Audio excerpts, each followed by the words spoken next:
Welcome to my channel. In this video you will show global version original, brand new top best-selling smart multimedia stereo player product on Aliexpress, with discount price. This Mercedes branded head unit was built by Alpine.it, uses an integrated MUX and signal processor, making it harder to hack an audio input into the stereo. The newer technology also uses finer pitch surface mount parts, making it harder to work with for beginners. More modern stereos can prove difficult. However, often, the multiplexer is integrated into more complicated chips that handle multiple functions. To get the multiplexer to switch inputs, it often requires the use of a silent audio CD, or commanding these chips over interfaces like I2C, serial, or SPI. This is on top of the job of wiring in the auxiliary input into the tape, CD, or other audio input subsystem.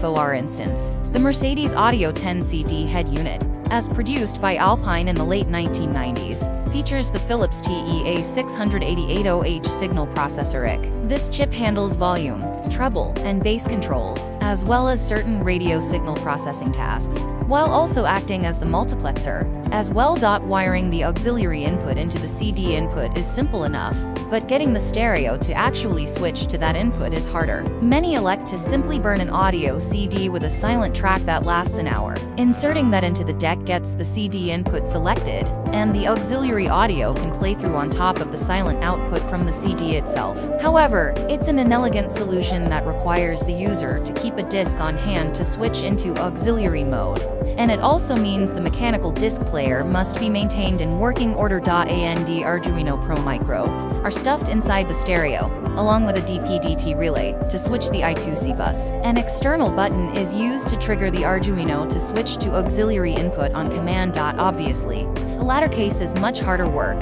and requires knowledge around the use of microcontrollers and I2C communications. The final result is a lot more elegant, however, with the unit able to switch over to auxiliary input at the touch of a button. While the example given is for a specific Mercedes head unit, with a rudimentary way of determining whether a CD changer is connected. In the case of the Kenwood standard CD changer input, it's as simple as tying a certain pin to another via a resistor, and the head unit can be switched to the CD changer input, and audio can be piped in thus. There are a number of ways you can splice in your own audio on these units. The easiest is to cut the stereo audio traces or wires going to the volume knob, and hook them up to a DP-DT toggle switch. Hook the volume knob's wires up to the middle two pins of the switch, and hook the original stereo feed up to a pair of pins on one side. You can then wire in your new O-cord or Bluetooth input up to the other pins on the toggle switch. The toggle switch then selects between standard operation or the external feed. Install that switch somewhere tidy and the job is done. Disclaimer: